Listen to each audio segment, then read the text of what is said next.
Hello, hello, everyone. Candace-Marie Mitcham here from Berkshire, Hathaway HomeServices, Silverhawk Realty, East Idaho. And joining me today, I have Bresears with Win Home Inspection. And today we're going to talk about two important things to be thinking about when taking care of your home. Stay tuned.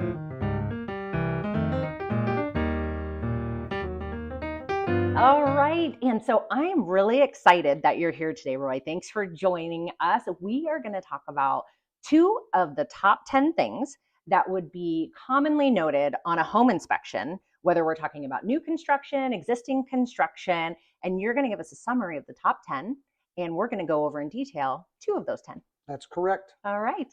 Should we just get going? Yeah, you're the expert. All right. So when we do home inspections, regardless of whether it's an older home or a newer home, a lot of home inspections have some very similar items that we can focus on and maybe help a seller out there possibly take care of some of these things prior to putting their home on the market, kind of getting your home ready. Mm-hmm.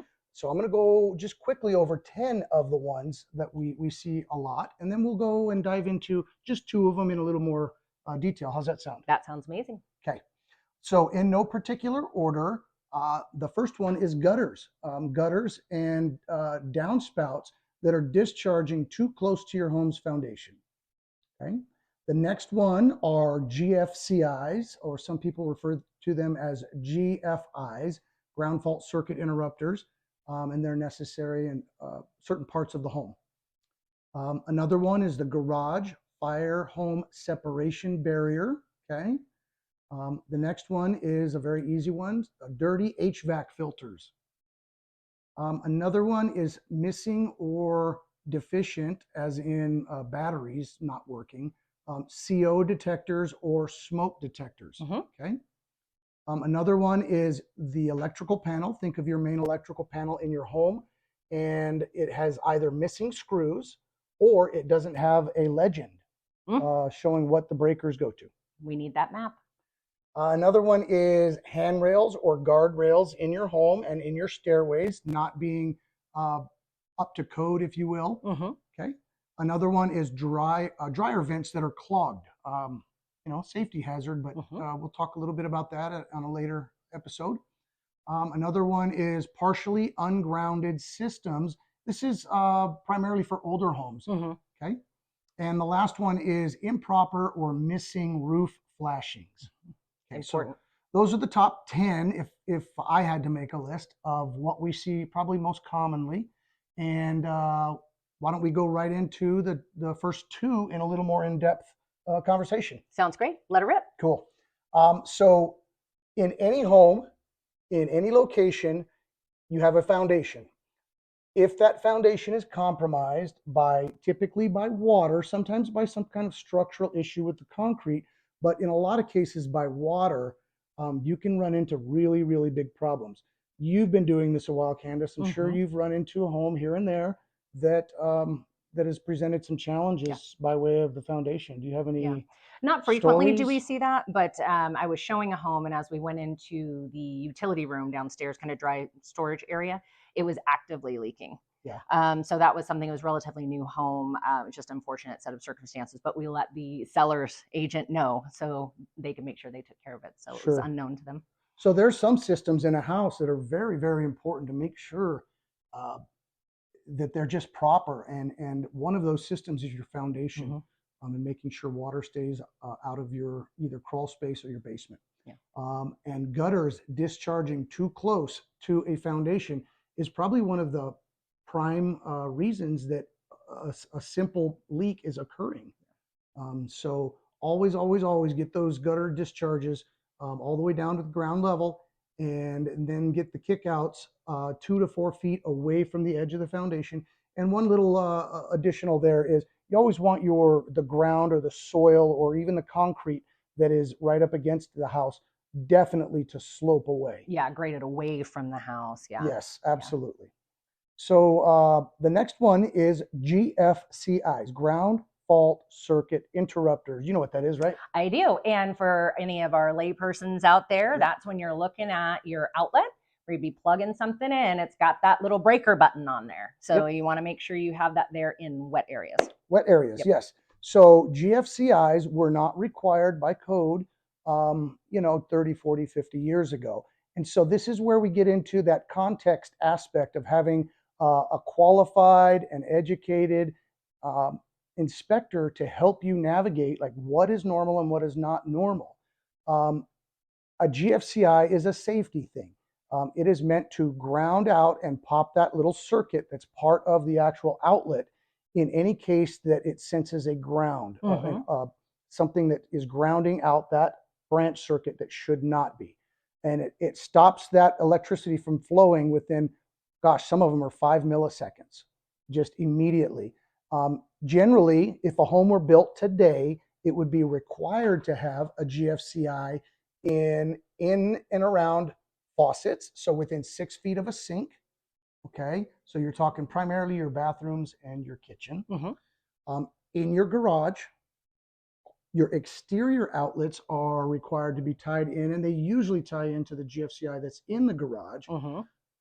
And Laundry rooms? Laundry rooms, no, believe it or not. With a utility sink, I always see them there. Well, I can't say always, They're most of a utility sink, yes, but just a straight Mm. laundry room with the water back there.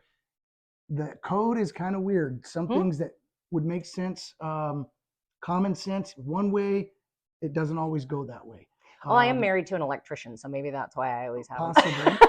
Well, they're only $20. And if Yeah. you want to $22, Yeah. you can pick up a GFCI, and any competent handyman and most home DIY people, as long as they take the proper precautions, that's something you can probably install yourself. Yeah.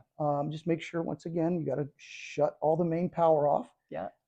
But if you choose to, it's your home, you certainly can put a GFCI wherever you want them. Well, and to your point, I mean, having somebody there that's going to talk you through this whole process when you see, oh, there's not GFCI and Yes. Panic at the Disco, don't do that. If you're buying a home from 1965 or something like that, there's a reason why it wasn't there. It wasn't required then, and it's Right. an easy fix. So that's one of the things that I really appreciate about working with you is you are so open to having that follow-up conversation during the inspection, immediately following there in person. And then if there's any residual questions that come up, you have such an open door policy with your clients. Sure. So that's always a big help. Well, it's so important as a home inspector to provide context when we do these inspections. We can read right out of a code manual and say this is right or this is wrong.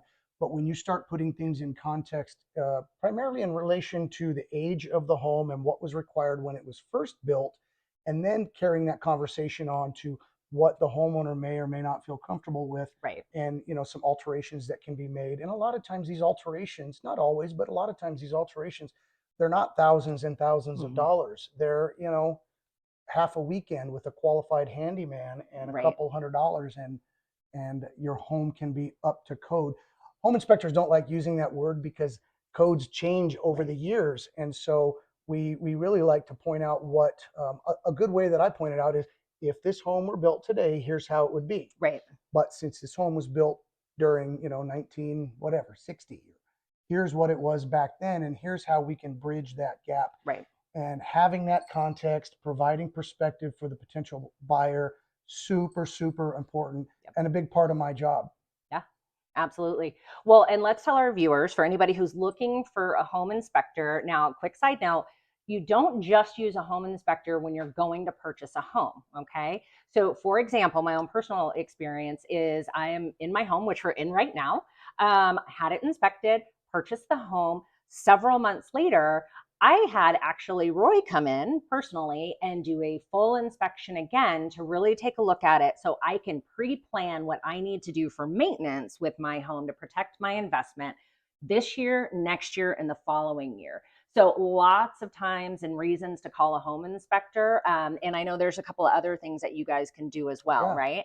Well, that's a great point. If you're in your home for any length of time, or you truly think of it as an investment, you do maintenance on your car. You do maintenance, in other aspects of your life to make sure that investment is being taken care of and maintained, and is going to pay you out when you choose to cash out. So your home is no different. And understanding what's going on with your home as it ages, as it goes through changes, as it goes through seasons and cycles and hot and cold weather, as appliances age, HVAC systems, major systems in the home age. It's just super important to at least to know what's going on. Maybe you Right. don't have the money for it right then and now, but just knowing is, Coming up with a plan. yeah, absolutely. It gives you a chance to do that, to come up with a plan. And you can do sewer scopes, Yep. radon testing. Yep. Any other services that our viewers should know about? Sure. Thermal imaging is a great way to look for three things. So what is a thermal image? It's a camera that takes pictures based on heat signatures of whatever the viewfinder is looking at. Mm-hmm. And so what we can definitively tell pretty easily is moist or wet spots. Mm-hmm. So whatever, it could be, I've found things like cat pee. I've also found things like a roof leak. And so, it can go from big to small. Hopefully we don't see much. Yeah. Another thing that it can but it's find. peace of mind. Absolutely. Is hopefully what we're looking for.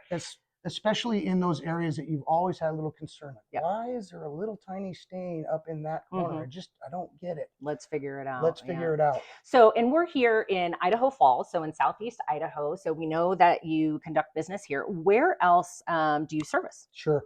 We go all up and down the I-15 corridor from McCammon all the way to St. Anthony. Generally, we're in between Idaho Falls and Pocatello quite commonly. And so, yeah, right up and down I-15. We're based in Blackfoot. All right, perfect. Well, we'll make sure that we link all your information down below so everybody knows how to get a hold of you. And so next week, I think maybe we get a couple more items off the list and talk to our friends out there. Let's talk about garage home fire separation barriers. Okay. It's a big word. We'll talk about it. And something easy, dirty HVAC filters. All right. How's that sound? Sounds good. See you next week. Take care.